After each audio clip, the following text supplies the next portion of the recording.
지난 목요일 날 울산에서 큰 대형 화재가 있었습니다. 33층 주상복합 아파트가 거의 전소되다시피 하는 큰 대형 화재였죠. 참 다행히도 사망자는 없었습니다. 그 원인을 분석한 기사를 읽어본 적이 있습니다. 어떻게 대형 참사로 이어지지 않았을까?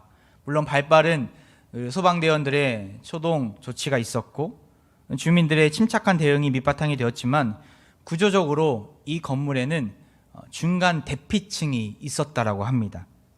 사실 이 중간 대피층은 33층의 건물에는 거의 없다라고 합니다. 오늘 우리나라 법적으로는 50층 이상이나 또한 200m 초고층 건물에만 지을 때가 필요했는데 이 건물에는 15층과 28층에 이 중간 대피층이 있었기 때문에 대형 참사로 이어지지 않았다라고 평가하는 기사였습니다. 중간 대피층이 어떤 곳입니까?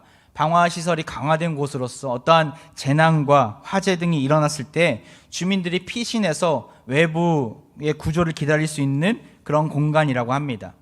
강풍으로 인해 그날은 헬기도 띄울 수가 없었고 또 울산에는 고가 사다리도 없었기 때문에 이 중간 대피층이 없었다면 아마도 큰 일들이, 안 좋은 일들이 일어났을 것입니다.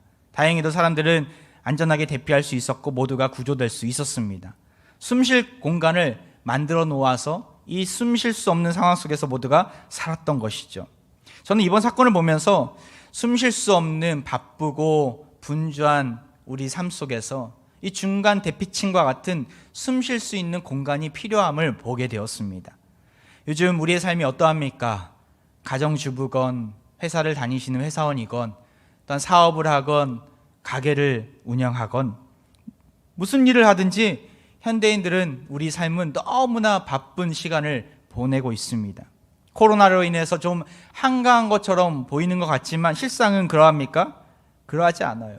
올 한 해 돌이켜볼 때 정말 빛과 같이 쏜살같이 세월이 지남을 보게 되었습니다.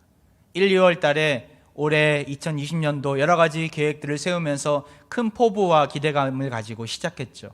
근데 갑작스러운 이 코로나 위기가 3월 달에 들이닥치면서 우리는 너무나 힘든 시간들을 보내고 있었습니다. 그리고 벌써 10월 중순을 맞이하고 있습니다. 이제 올 한 해는 2개월 반밖에 남지 않았습니다. 2020년을 이렇게 보내야 될지 누구나 상상을 했겠습니까? 감사하게도 조금씩 회복의 기미가 보이게 되지만 아직까지 많은 변수가 있음을 보게 됩니다. 코로나가 어디서 어떤 모양으로 터질지 또한 모르는 상황입니다. 우리의 삶은 분주함 그대로입니다. 집안일을 하더라도 왜 이리 바쁜지, 회사 일은 또 자택근무가 있다 하더라도 실제로 회사 일에 집중하기보다는 여러 가지 가사와 육아와 또한 사생활로 인하여서 그것이 뒤죽박죽되어서 더 바쁘다라는 사람들이 많이 있음을 보게 됩니다. 우리가 도시에 살아서 바쁜 것입니까? 제가 깔리만탄에서 밀림 사역을 했었는데 그때 사람들에게 물어봤어요. 바쁘시냐고. 아니 이렇게 밀림에 살면서 농사만 짓고 땅 고무나무 채취만 하면서 정말 여유로운 삶 아니냐고. 그러니까 그렇지 않다라고. 너무나 바쁘고 너무나 시간이 빠르다라고 다들 그렇게 고백하더라고요. 초고층으로 쭉쭉 올라가는 데에만 신경을 쓰고 일하다가 숨쉴 공간과 같은 중간 대피층이 없으면 우리는 질식하고 죽고 말 것입니다. 사람들은 분주한 삶 속에서 오는 스트레스를 어떻게 해결하려고 노력합니까? 잠을 많이 자는 방법들을 이용하기도 합니다. 또한 어떤 사람들은 맛있는 음식, 아주 매운 음식을 먹으면서 그 스트레스를 풀고자 합니다. 하지만 풀립니까? 오히려 명절 연휴가 끝나면 그 명절 후유증으로 인하여서 리듬이 깨지고 더 힘들어하는 모습을 우리가 경험하고 있지 않습니까? 숨쉴 공간은 단순히 잠을 많이 잔다고 아니면 단순히 먹을 것을 많이 먹는다고 해결되는 것이 아닙니다. 분주하고 바쁜 삶 속에서 우리는 어떻게 살아가야 하는가? 이런 상황 속에서 어디에 우선순위를 두고 살아가야 하는가? 이 질문 앞에 오늘 본문은 우리에게 해답을 가르쳐 줍니다. 오늘 본문의 배경이 어떠합니까? 지지난주 선한 사마리아인의 비유를 보고 나서 오늘 본문은 곧바로 이어지게 됩니다. 서로가 긴밀히 연결되어 있는 모습이죠. 오늘 본문은 마르다가 살고 있는 베다니에서 일어난 기사입니다. 38절을 볼까요? 누가는 의도적으로 지역명을 쓰지 않습니다. 그들이 길 갈 때에 예수께서 한 마을에 들어가시매. 지역명이 나오지 않아요. 이거 무슨 말입니까? 시간 중심과 또한 장소 중심이 아니라는 거예요. 바로 사건과 사건들로 이어지는 사건 중심으로 설명해 나가고 있습니다. 예수님이 우리에게 가르쳐 주시고자 하는 메시지에 집중하면서 그 사건들을 통해서 우리에게 의도한 내용이 있다는 것이에요. 사실 누가는 오늘 본문을 의도적으로 여기에 배치해 놨습니다. 선한 사마리아인의 비유 다음에 기록하면서 뜻한 바가 있었기 때문에 그러하죠. 그것은 바로 그리스도의 제자로서 우리가 어떻게 살아가야 하는가를 말씀해 주고자 한 것입니다.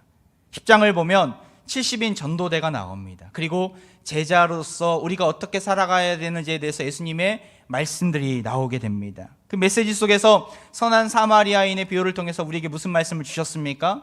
바로 강도 만난 자들에게 손을 내밀라는 거예요.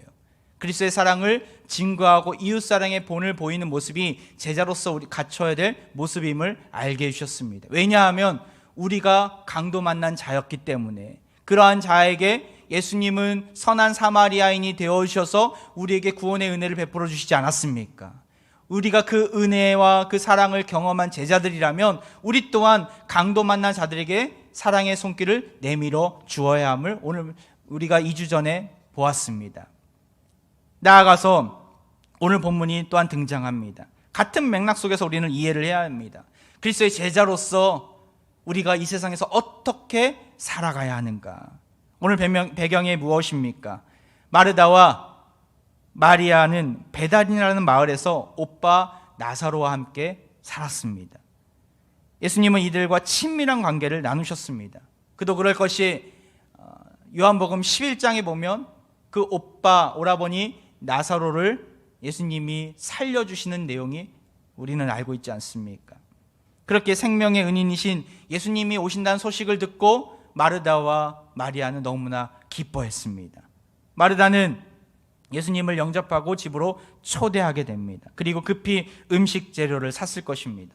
마르다의 머릿속에는 온통 예수님이 오시면 무슨 맛있는 음식을 대접할 것인가 이런 생각으로 가득 차 있었을 거예요. 예수님과 12 제자들이 집으로 왔을 때 그녀의 마음은 어떠했습니까? 40절 말씀이죠. 마르다는 준비하는 일이 많아 마음이 분주한지라. 마음이 어떻다고요? 분주했다라는 거예요. 이 분주하다라는 이 단어, 페리스파오라는 이 단어는 헬라어 성경, 신약 성경에서 여기만 쓰인 단어이기도 합니다. 그 직접적인 의미가 무엇입니까? 바로 무엇에 의해서 질질 끌려다니는 것을 가리킵니다. 그녀는 많은 일로 인하여서 그 마음이 질질 끌려다녔다라는 거예요. 구체적인 의미가 무엇입니까? 어떤 일로 말미암아 마음이 어수선하고 너무나 힘들어했다는 거예요. 이것도 해야 되고 저것도 해야 되고 갈피를 잡지 못하고 상황이 그녀를 질질 끌고 있는 모습을 보게 됩니다. 준비하는 일은 어떠한 준비하는 일이었습니까? 디아코니아라는 이 단어는 하나님의 사역, 봉사, 남을 위한 섬김을 뜻합니다. 예수님을 위해서, 제자들을 위해서 음식을 준비하는 모습이었겠죠. 이것도 만들고 저것도 만들어야 하는데 도와줄 사람은 없고 너무나 그 준비한 일들이 많아서 버겁고 힘들어하는 그녀의 모습을 우리는 보게 됩니다. 당시에 가스레인지가 있었겠습니까? 믹서와 에어프라이기가 있었겠습니까? 하나부터 10까지의 모든 것을 다 손으로 해야 되는 상황이었겠죠. 그녀의 의도와는 다르게 처음에는 기쁨으로 하다가 점점 마음이 분주하게 되고 어려워지게 되고 귀찮아져 버리게 되고 지쳐버리게 되고 내가 이 일을 왜 해야 되는가 라는 마음이 생겼다는 거예요. 페리스파오라는 단어 안에는 이 모든 의미가 담겨져 있습니다. 오늘 본문은 제자로서 우선순위를 어디에 두고 살아야 하는가를 말씀해 주고 있습니다. 앞서 말씀드렸듯이 세상 속에서의 우리의 삶은 너무나 분주합니다. 상황이 우리를 질질 끌고 다닐 때가 많이 있습니다. 스케줄을 만들어서 적극적으로 주도적으로 그 스케줄을 시간 관리를 해야 되겠지만 너무나 바쁜 스케줄이 우리 앞에 놓여 있지 않습니까? 내가 스케줄을 만드는지 아니면 스케줄이 나를 만드는지 모를 정도입니다. 교회 안에서도 마찬가지죠. 가정교회 안에서, 또한 방송실 안에서, 주차장 안에서, 식당과 가르침의 자리에서, 교회, 학교, 부서에서 주님이 주신 다양한 은사와 달란트를 가지고 봉사하며 주님 나라를 위해 애를 씁니다. 충실하게 사역을 해야 합니다. 하지만 놓쳐서는 안 될 일이 있어요. 바로 분주함으로 해서는 안 된다라는 거예요. 즐거움으로, 기쁨으로 해야 되는데, 자발적으로 해야 되는데 억지로 누가 시킨다고 어쩔 수 없이 봉사의 자리에 서면 안 된다라는 거예요. 마르다는 예수님을 영접하고 나서 정말 집으로 초대하면서 너무나 많은 일로 분주했습니다. 처음에는 기뻐했겠죠.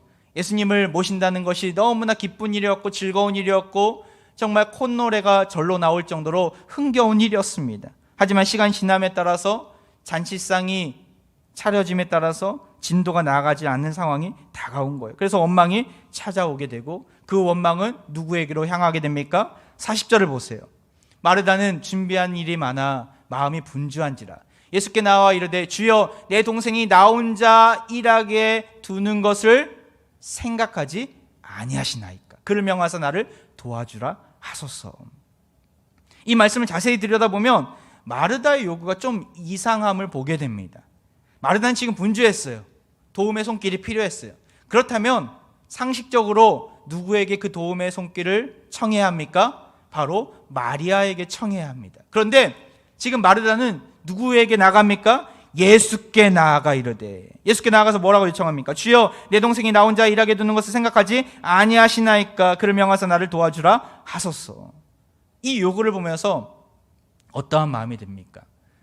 마르다의 긍정적인 마음이 듭니까? 조근조근 이야기하면서 예수님께 즐거운 마음으로 이야기하는 마르다의 어투가 느껴집니까? 아닙니다. 마르다는 지금 너무나 많이 화가 나 있습니다. 누구에게 화가 나가 있습니까? 마리아에게 화가 나 있습니까? 물론 마리아에게도 화가 났겠죠.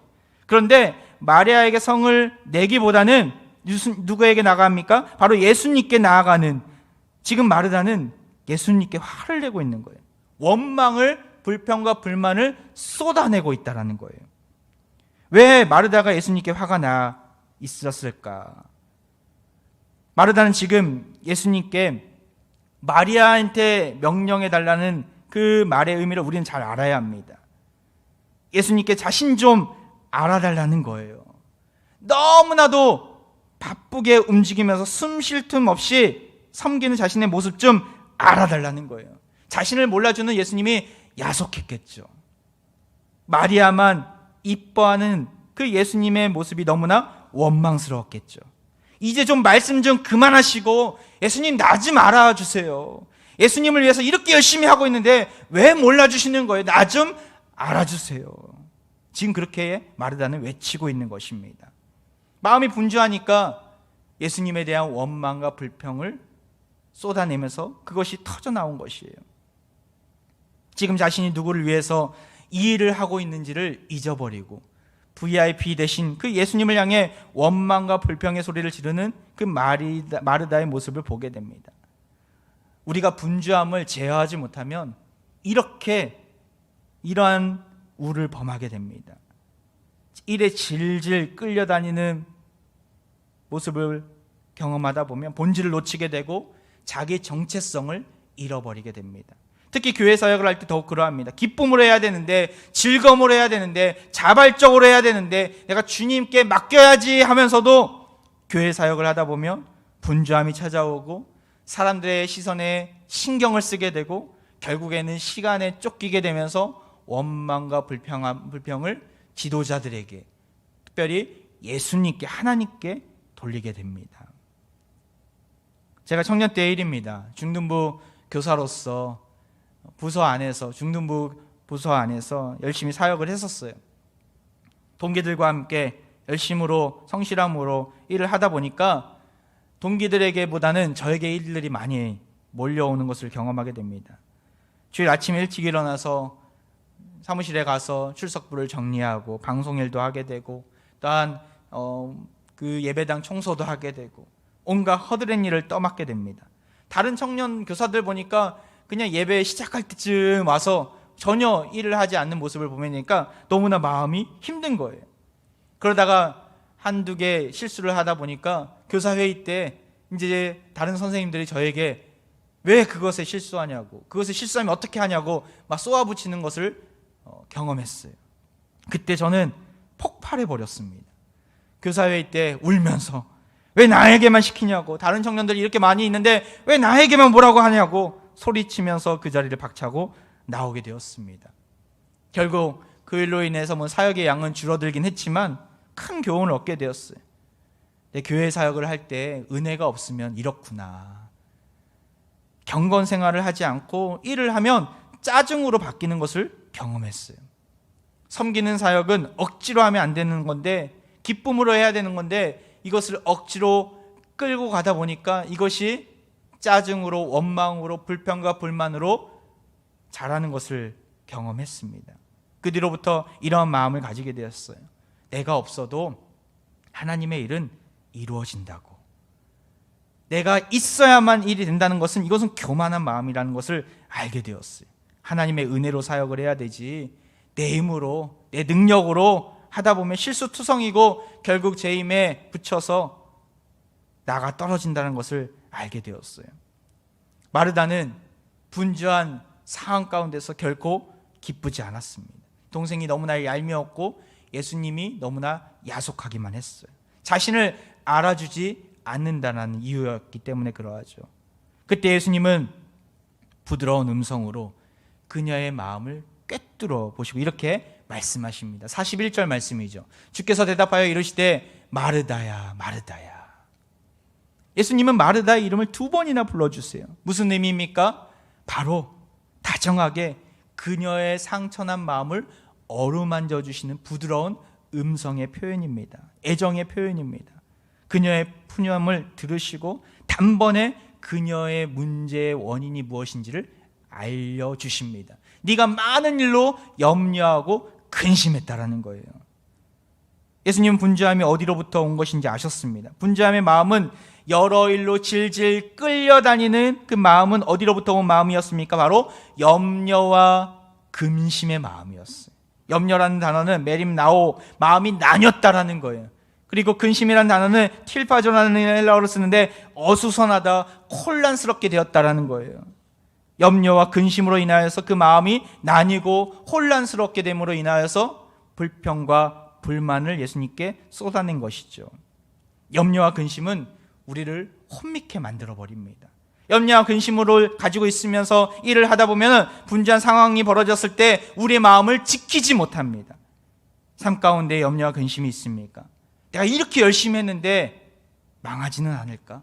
내가 부지런히 뛰고 있는데 목표치에 다다르지 못하면 어떻게 될까? 남들로부터 욕을 얻어먹는 것은 아닐까? 우리 가족들은, 내 인생은 나락으로 떨어지는 것은 아닐까? 주님으로부터 버림받는 것은 아닐까? 별의별 상상을 다 하면서 염려와 근심에 사로잡혀 있는 우리의 모습은 없습니까? 예수님은 마르다야 마르다야 이름을 부르시는 것처럼 우리의 등을 쓰다듬으시면서 정민아 정민아, 김집사야 김집사야, 이권사야 이권사야, 고생했어, 괜찮아, 이렇게 말씀하시면서 친밀하게 다가와 주십니다. 그녀가 가지고 있는 그 문제의 원인을 직시하시면서 동시에 그 염려와 근심의 수렁텅이에서 나올 수 있는 해결책을 말씀해 주세요. 42절 말씀에 그 해결책이 있는 것이죠. 몇 가지만 하든지 혹은 한 가지만이라도 족하니라. 이게 무슨 의미일까? 몇 가지만 하든지 혹은 한 가지만이라도 족하니라. 현대인의 성경에 보면 이렇게 표현되어 있어요. 그러나 꼭 필요한 것은 한 가지뿐이다. 이게 사본마다 조금 의미 해석들이 달라서 개역 개정과 다른 번역본들이 다른데 이 말씀이 더 명확한 해석인 것 같아요. 그러나 꼭 필요한 것은 한 가지뿐이다. 마르다야 마르다야 고생 많았어. 내가 보기에는 너에게 필요한 꼭 한 가지가 있으면 염려와 근심으로부터 자유할 수 있다는 거예요. 그것은 마리아가 택한 모습 가운데서 찾아볼 수가 있는데, 마리아는 아무에게서도 그러한 모습을 빼앗기지 않을 것임을 말씀하고 계세요. 마리아가 택한 그 한 가지가 무엇입니까? 마르다에게 필요한 그 한 가지가 무엇입니까? 앞서 거슬러 올라가서 39절에 잘 나와 있어요.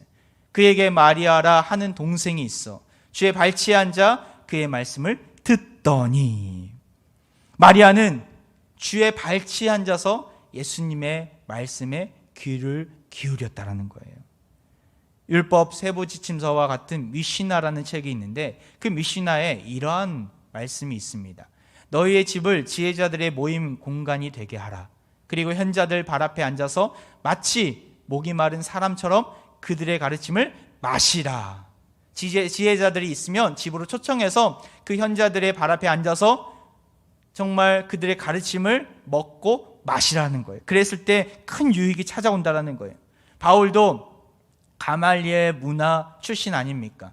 사도행전 22장 3절에 보면 이런 말씀이 있어요. 나는 유대인으로서 길리기아 다소에서 났고 이성에서 자라 가말리엘 문화에서. 이 문화에서라는 말은 발치에 앉았다라는 의미가 들어가 있어요. 당시에 율법은 남성들에게만 해당되는 이야기였죠. 그 율법의 학자들 앞에 앉아서 그들의 제자로서 그들은 모습을 갖췄던 것이죠. 그런데 당시 랍비들은 여자들이 그 현자들의 또한 가르침을 전해주는 사람들 발 앞에 앉는 것을 허락하지 않았어요. 하지만 오늘 본문에 나온 예수님은 허락하셨어요. 이게 무슨 의미가 담겨져 있습니까? 바로 마리아도 그렇지만 예수님도 당시 불평등한 시대 속에서 남녀노소 빈부귀천을 따지지 않고 제자로 받아주셨다라는 거예요. 여성들, 연약한 자들, 거지들, 이방인들, 나오는 모든 자들을 다 제자로 받아주셨다라는 거예요. 그런 예수님이 너무나 좋아서 마리아는 예수님의 발치에 앉아서 그분의 가르침에 귀를 기울이며 즐거이 듣고 있었다는 것이죠. 이런 모습은 누가복음 8장에 또한 나와 있습니다. 귀신 나간 사람이 귀신 들려서 예수님께서 고쳐주셔서 정상으로 서 있는 사람이 예수님의 발 앞에 앉아 있는 모습, 예수의 발치에 앉아 있는 것을 보고 두려워하고는 예수님의 발치에 앉아서 그분의 제자가 된 모습을 보게 됩니다. 구원의 은혜를 경험한 자로서 예수님의 말씀을 꿀송이처럼 달게 느끼면서 발치에 앉아 말씀을 청정하는 자가 바로 제자라는 거예요. 마리아도 오라비 나사로의 죽음과 그 부활의 모습을 보면서 예수님이 우리 구주 되심을 인정하고 주님의 말씀이 너무나 아름답고 귀하기 때문에 그분의 발 앞에 나아가서 귀를 기울이고 있는 것이죠. 결론적으로 마르다에게는 없고 마리아에게 있었던 모습이 무엇입니까? 그 한 가지가 무엇이었습니까? 바로 발치에 앉아서, 예수님의 발치에 앉아서 예수님의 말씀에 귀를 기울이는 모습이라는 거예요. 무엇을 하든 먼저는 예수님이 그 집에 오신 이유가 무엇이었습니까? 바로 우리를 제자로 불러주시고 주의 음성을 들려주시기 위해서 오신 거 아닙니까? 그 예수님이 집으로 오셨음에 감사히 여기면서 그 예수님의 발치에 앉아서 그 말씀을 청종하는 모습을 원하셨다라는 것이에요. 그것이 선행되어야 함을 오늘 본문은 이야기하고 있는 것이죠. 마르다에게는 이러한 모습이 없었던 것입니다. 예수님을 집으로 초대했다는 기쁨에 심취해서 열심을 다해 주님을 섬기려고 했지만 자기 뜻대로 되어지지 않았어요. 점점 분주한 마음으로 바뀌고 그 분주한 마음은 염려와 근심으로 바뀌게 되고 결국에는 원망의 화살을 예수님께 돌리는 마르다의 모습을 보면서 문제의 원인이 어디에 있음을 보게 됩니까? 주님의 말씀에 청종하지 않은 모습 속에서 나왔다는 것을 우리는 알게 됩니다. 마르다처럼 마음이 분주하고 상황에, 환경에 질질 끌려다니는 모습은 우리 가운데 없습니까? 염려와 근심이 찾아오고 원망의 푸념을 가지는 이유가 무엇입니까? 사역을 맡겨주심에 기쁨으로 여겨야 할진데 시간이 지날수록 내 뜻대로 일이 되지 않은 모습을 보면서 왜 불평과 불만이 나옵니까? 그 원인, 그 해결책은 우리가 어디서 찾아야 합니까? 바로 주님의 말씀에 귀를 기울이는 자리 속에서 찾아야 함을 우리는 알게 됩니다. 이러한 염려와 근심이 화염처럼 몰려들 때 우리는 중간 대피층, 잠시 한적한 곳으로 가서 주님의 말씀에 귀를 기울여야 합니다. 우리 자신을 돌아보아야 합니다. 내가 누구인지, 나에게 어떠한 은혜를 예수님께서 베풀어 주셨는지, 내가 어떠한 존재인지를 살펴야 합니다. 예수님도 정말 분주한 삶을 사셨어요. 하지만 그 상황을 이겨내실 수 있었던 원동력은 어디서 나왔습니까? 바로 한적한 곳에 가셨기 때문에 그러하죠. 누가복음 5장에 보면 예수님이 어디로 가십니까? 예수는 물러가사 한적한 곳에서 기도하시니라. 마가복음 1장에도 나오죠.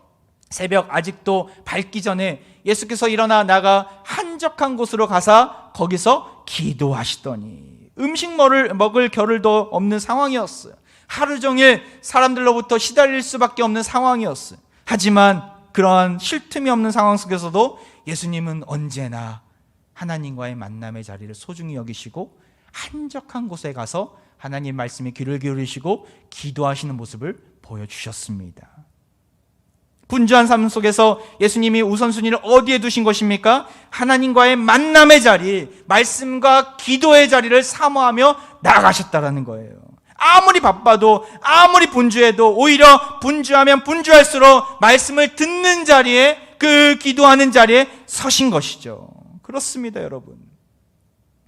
예수님은 마르다와 마리아에게 요구하신 그 제자의 모습, 어떠한 모습을 요구하셨습니까?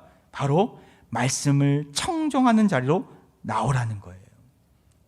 먼저 말씀으로 인하여서 은혜를 받고 하나님의 뜻을 분별하고 하나님께서 행하신 일들을 우리가 기대함으로 받아들였을 때 우리에게는 마음의 만족함을 얻게 되고 평안이 찾아오고 섬김의 자리로 나아갈 수 있는 힘을 얻게 될 것입니다.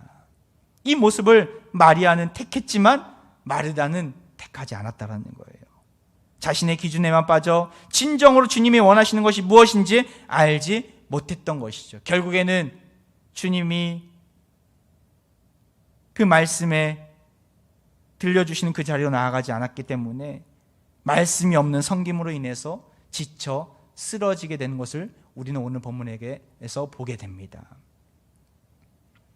우리는 우선순위를 말씀을 듣는 자리에 두어야 합니다. 아무리 바쁘고 분주한 삶이 있을지라도 말씀이 기초가 되지 않으면, 말씀으로 반석을 삼지 않으면 우리는 상황에 질질 끌려가는 분주한 모습 가운데, 염려와 근심 가운데, 원망과 불평의 자리 가운데 있게 될 것입니다. 우리 삶이 아무리 어렵고 힘든 상황일지라도 좌절하지 말고 사람들의 훈수보다는 하나님의 음성에 귀를 기울여야 합니다. 삶이 고달프고 정말 여러 가지 힘든 일이 느껴질 때 주님 앞에 엎드리고 주님의 말씀을 들어야 합니다. 주님께서 우리에게 요구하시는 제자의 삶이 이러한 모습인 것이죠. 누가복음 11장에 보면 어떠한 인생이 복되다 말씀하십니까? 예수께서 이르시되 오히려 하나님의 말씀을 듣고 지키는 자가 복이 있느니라 하시니라. 할렐루야. 우리 합병의 온 가족들이 복된 인생 되기를 원합니다. 그 복을 누리려면 어떠한 자리로 나아가야 합니까? 하나님의 말씀을 듣고 지키는 자리로 나아가야 합니다. 깊어가는 가을, 이제 조금 있으면 단풍도 물들을 것입니다. 여유로운 마음을 가지고 연말을 맞이해야 되는데 이것도 못했고 저것도 못했고 여러 불안한 마음들이 가득합니까? 분주함이 찾아오고 있습니까? 올해 계획했던 것들 다 하고자 버거운 스케줄을 만들고 계십니까? 우리가 먼저 상황에 질질 끌려다니지 않으려면 우리는 하나님 말씀에 귀를 기울여야 합니다. 주님과의 소통의 자리로 나와야 합니다. 이번 가을 저녁 기도에는 그런 자리가 될 것입니다. 저는 요즘 하루 일과를 시작하기 전에 목양실에 먼저 올라가지 않아요. 본당 문을 열고 아무도 없는 그 본당에 홀로 앉아서 하나님과 독대하며 나아갑니다. 얼마나 크신 은혜를 많이 주시는지, 하나님께서 주시는 풍성함의 은혜를 경험할 때가 많이 있습니다. 오늘 하루 만나는 분들, 또한 오늘 해야 되는 사역들 주님 앞에 내어 맡기면서 주님의 긍휼과 은혜를 구하고 일어서면 이 세상을 다 가진 것 같은 마음을 얻게 돼요. 어떠한 상황, 힘든 상황이 있을지라도 전혀 힘들지 않고 힘있게 오히려 나아갈 수 있는 새 힘을 주님께서 주심을 경험하기 때문에 그러하죠. 다음 주 18일부터 가을 저녁 기도회가 열립니다. 매일 저녁 주일부터 금요일까지 저녁 8시에 본당에서 열릴 것입니다. 대면 예배가 그 전에 이루어지면 다 본당으로 나오세요. 말씀을 듣는 자리, 기도의 자리로 나오세요. 그리고 하나님께서 주시는 그 성령의 9가지 열매를 경험하고 내 삶 가운데 그 열매가 맺혀지기를 소망하면서 나오시길 바랍니다. 혹시 아직까지 코로나 위기로 인하여서 여러 가지 힘든 상황으로 나오지 못한다면 온라인으로 동참하세요.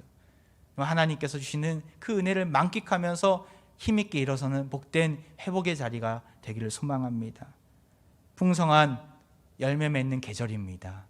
성령의 9가지 열매를 풍성하게 맺음으로 인하여서 정말 하나님께서 원하시는 연말 연시를 맞이하기를 소망합니다. 여러분에게 나눠드린 기도 제목 그 신청하는 문자를 드렸어요. 거기를 누르시면, 그 주소를 누르시면 여러분이 기도 제목 3가지 이상을 쓸 수 있습니다.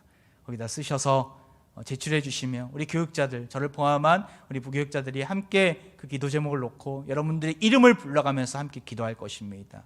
그래서 정말 2020년 우리를 향한 하나님의 계획이 빠짐없이 응답되어지고 정말 하나님께서 동행하시는 놀라운 그 은혜의 시간이 되기를 소망합니다. 코로나의 시기 마음만 분주하진 않습니까? 2020년을 잘 마무리하면, 그렇게 하려면 정말 말씀의 자리로 서야 합니다. 기도의 자리에 서야 합니다. 원망과 염려가 아닌 감사와 기쁨의 연말을 맞이하려면 하나님께서 베풀어 주시는 그 은혜의 자리로 나오시길 원합니다. 하나님께서 들려주시는 오묘하고 특별한 그 은혜의 말씀을 경험하면 우리는 회복될 수 있고 다시 일어설 수 있을 것입니다. 말씀 앞에 바로 서서 코로나의 시기를 그 말씀의 은혜로 말미암아 극복하고 힘있게 일어서는 귀하고 복된 화평의 온 가족들 되시기를 주의 이름으로 축원드립니다.